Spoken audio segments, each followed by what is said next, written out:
Buenos días, buenas tardes, buenas noches. Bienvenidos a un nuevo video de clases en cuarentena. Hoy vamos a ver algo de química, algo de física, algo de biología que te va a ayudar a llegar al año que viene. Así que, por favor, agarrá tu carpeta, agarrá hojas, agarrate el mate y disfrutá de una nueva clase de química en cuarentena.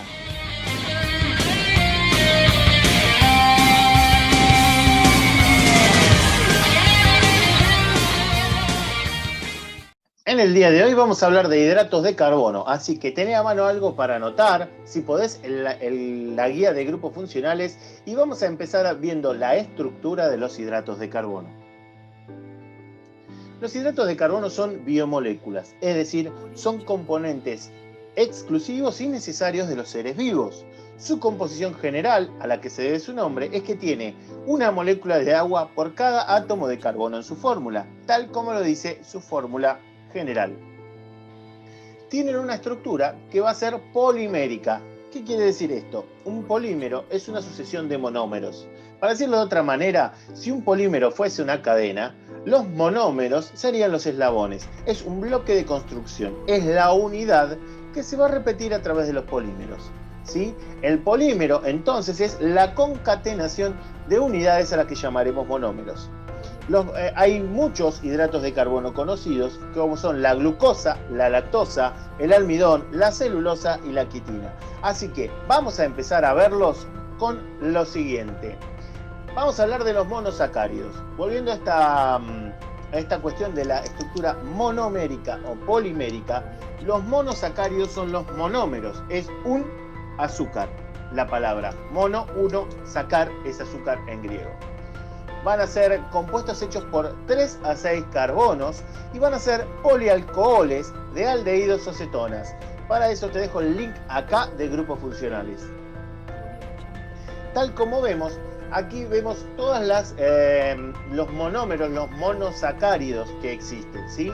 Vamos a dividirlos según el grupo funcional en aldosas, los que tienen el grupo funcional aldehído, y en cetosas, los que tienen el grupo funcional ceto.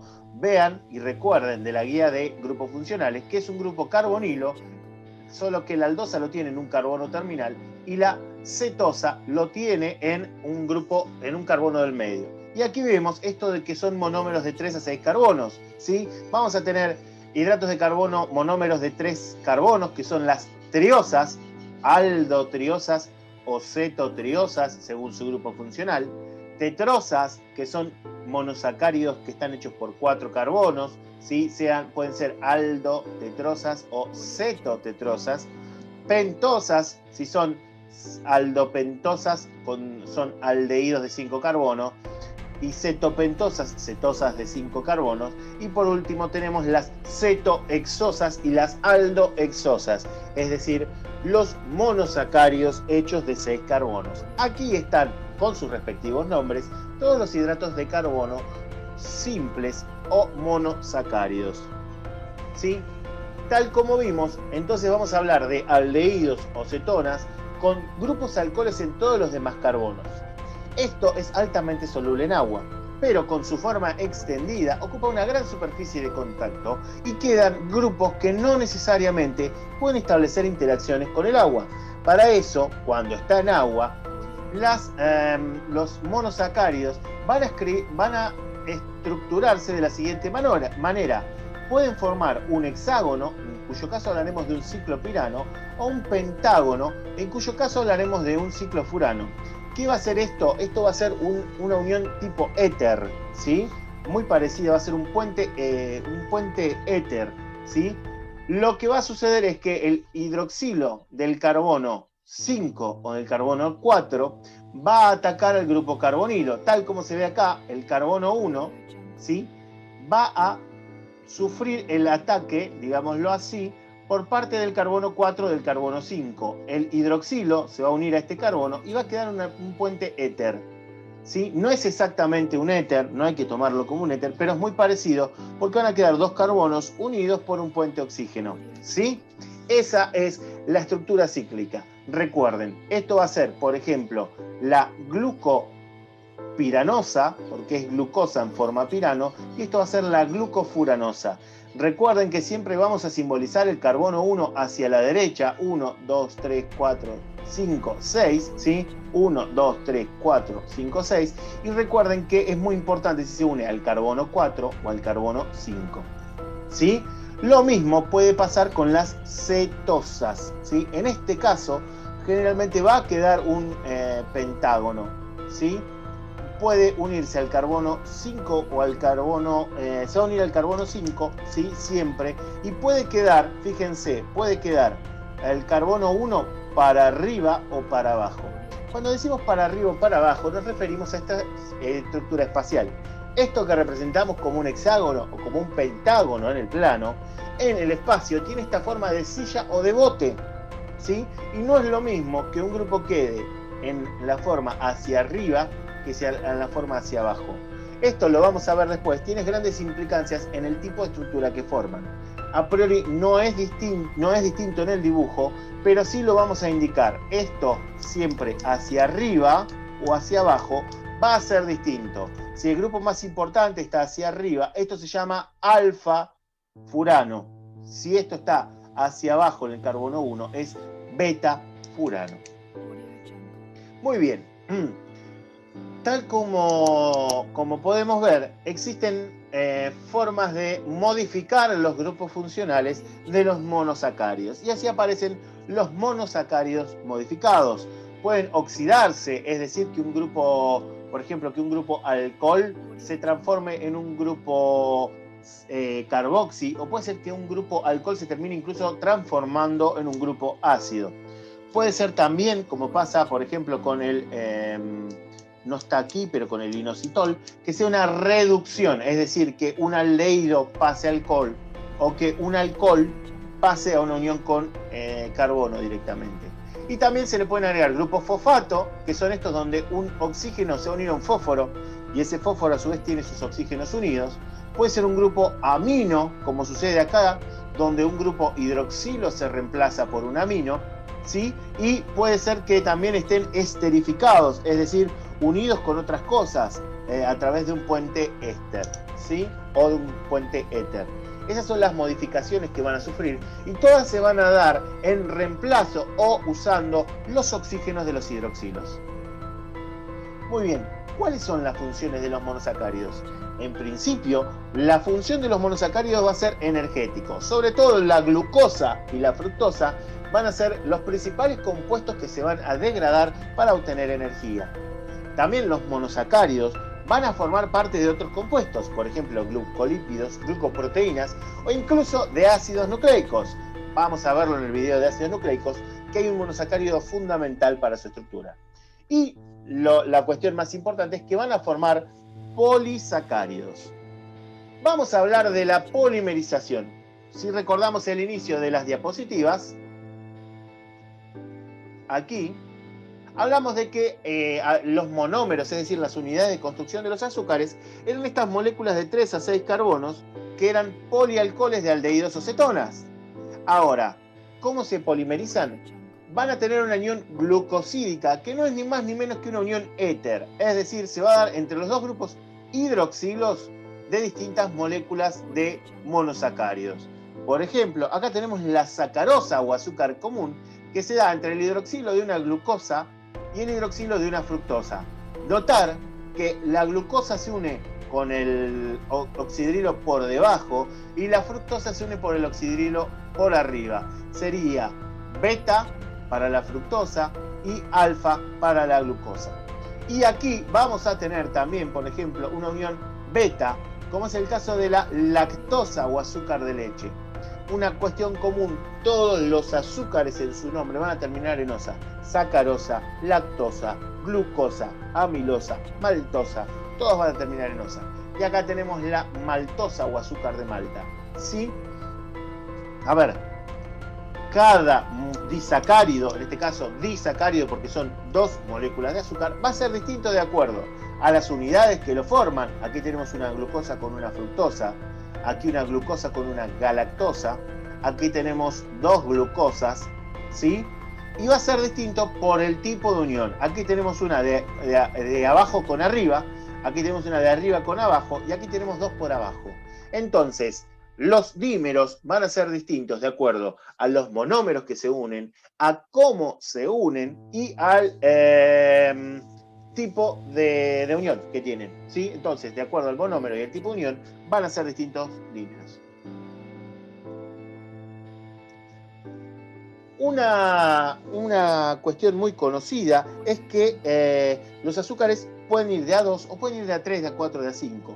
En ese caso se llaman oligómeros, ¿sí? Oligos es poco. Cuando yo tengo pocos, no dos, un por más, pero no muchos, ¿sí? 3, 4, 5, 6 monómeros unidos, voy a hablar de oligómeros. La forma más importante de los oligómeros es la que da lugar a los grupos sanguíneos. En el caso del 0, tengo 3 azúcares unidas entre sí en forma de T o de L. En el grupo A tengo un azúcar unido más y en el grupo B tengo otro azúcar distinto. Y así nacen los 3 grupos sanguíneos. En este caso, la función de los oligómeros es de señalización, de reconocimiento de células, las células sanguíneas. Muy bien. Ahora vamos a hablar de la forma más conocida de los hidratos de carbono, después de los disacáridos, que son los polímeros. Los polímeros van a ser una secuencia repetitiva de uniones entre monosacáridos. O sea, voy a tener muchos monosacáridos unidos. Estas uniones pueden ser lineales, como se ve en esta figura, ¿sí? Donde una glucosa va atrás de otra, una glucosa va atrás de otra, o pueden ser también ramificadas, donde a una cadena le sale una unión por otro carbono, por otro oxidrilo, y hace otra cadena. Pueden ser entonces las cadenas, los polisacáridos, lineales o ramificadas. En este caso, recuerden, vamos a hacer una unión éter. También, y aquí está la diferencia, vamos a hablar del caso de la importancia del tipo de uniones. El almidón y la celulosa son polímeros de glucosa. Sin embargo, el almidón lo podemos comer y digerir y la celulosa no. Esto se debe a que, entre otras cosas, la celulosa posee uniones beta y además posee muchos puentes hidrógenos que fortalecen la unión estructural de sus monosacáridos. Eso le da una resistencia mecánica que nosotros conocemos, por ejemplo, del papel, del algodón y de las telas de lino, ¿sí? Eso es súper importante. Como a partir de un mismo monómero hecho en cadena, yo solo con cambiar la conformación puedo obtener mayor resistencia estructural o menor, ¿sí? ¿Para qué se van a polimerizar? Básicamente hay dos funciones para las que se polimerizan los monosacáridos. Una puede ser estructural, como es el caso de la celulosa, que va a dar rigidez y va a formar parte de la pared celular. Otra puede ser una cuestión de almacenamiento de energía, como es el caso del almidón, ¿sí? En ese caso, lo que van a hacer es que se van a unir de otra forma para poder luego ser aprovechadas. Lo más importante es que en los dos casos, la función de la unión tiene como objetivo que los azúcares, que los monosacáridos se polimericen y se pueda excluir agua de la estructura. Dicho de otra manera, cuando esto se puede unir entre sí y se puede enrollar tridimensionalmente, por ejemplo en hélices, ahí va a haber menos agua entre las moléculas de monosacáridos. ¿Esto qué quiere decir? Que una molécula de polisacáridos va a ser mucho más liviana que tener la misma cantidad en polisacáridos. ¿Por qué? Porque no tiene el agua con la que estarían rodeadas estas moléculas. Esto es sumamente importante porque así se puede ahorrar o guardar energía sin que esto sea un gran problema de peso para las estructuras vivas. Hasta ahora estuvimos hablando de polisacáridos que están compuestos por uniones entre monómeros iguales. Estos son los homopolisacáridos, es decir, son polisacáridos hechos por la misma unidad, polisacáridos de igual unidad. Sin embargo, hay otros polisacáridos súper complejos, como es el caso de la heparina, que es un factor importante para la coagulación, o de el condroitinsulfato y el queratansulfato, que son componentes de los cartílagos que están hechos por unidades distintas de azúcares. Es decir, no son todas glucosas, no son todas glucosaminas, como pasa en el caso de la quitina, sino que van a ser unidades que algunos tienen grupos sulfatos, otros no tienen nada, otros tienen grupos amonios. ¿Sí? En ese caso, como las unidades de azúcares no son todas iguales, hablamos de heteropolisacáridos.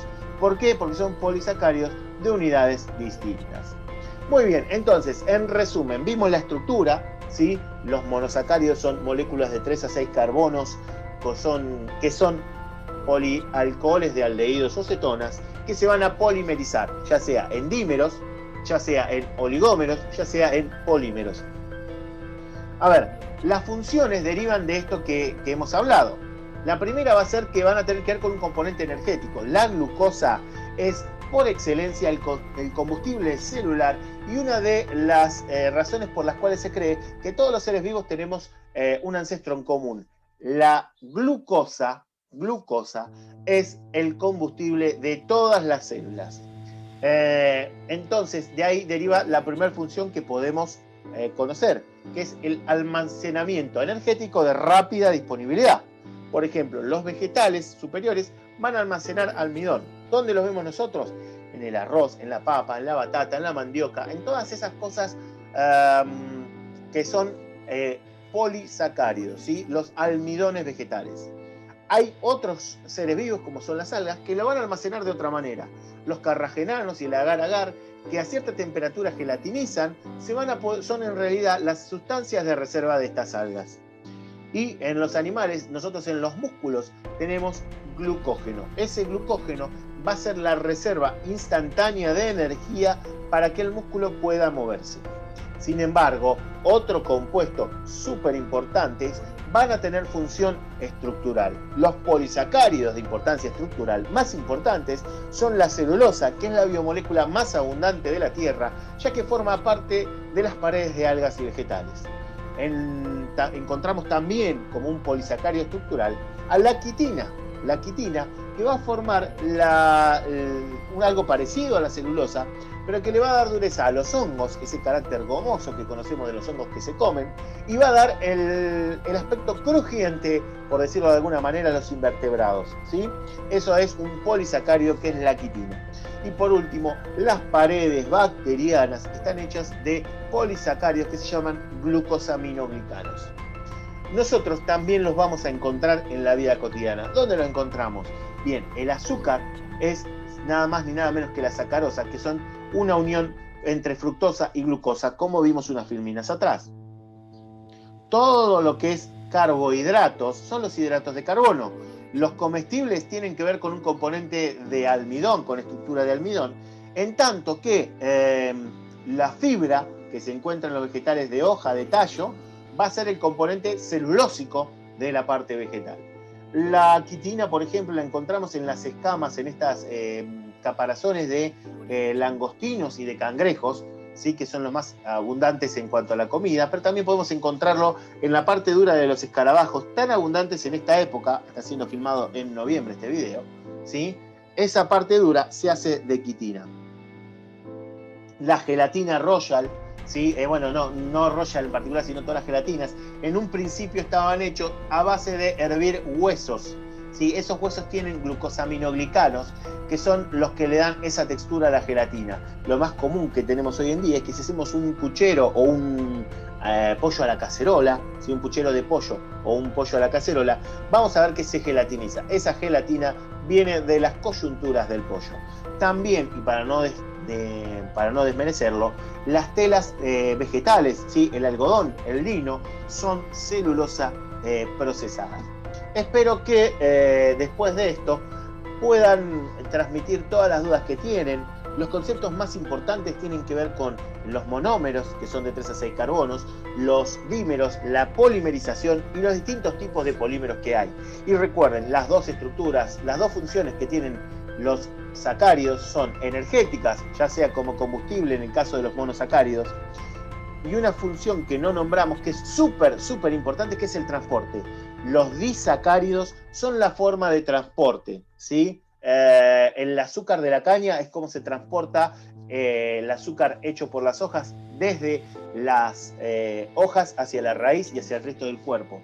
La lactosa, que es un dímero, es la forma de transporte de azúcar desde el mamífero madre hacia el mamífero hijo, ¿sí? Y todas esas formas disacáridas son de transporte. Y los polisacáridos pueden ser de almacenamiento o estructurales también. Cualquier duda, déjala en los comentarios o comunicala por las vías de comunicación habituales, sea Classroom o sea mail. Nos vemos en el próximo video de Química en Cuarentena. Bueno, eso fue todo por hoy. Nos vemos en un próximo video de Química en Cuarentena. No olvides de estar siempre atento cuando hay nuevos videos, de sumarte a los Zooms y de estar atento a las comunicaciones por el Classroom, por el mail y por WhatsApp. Nos vemos en un próximo video de Química en Cuarentena.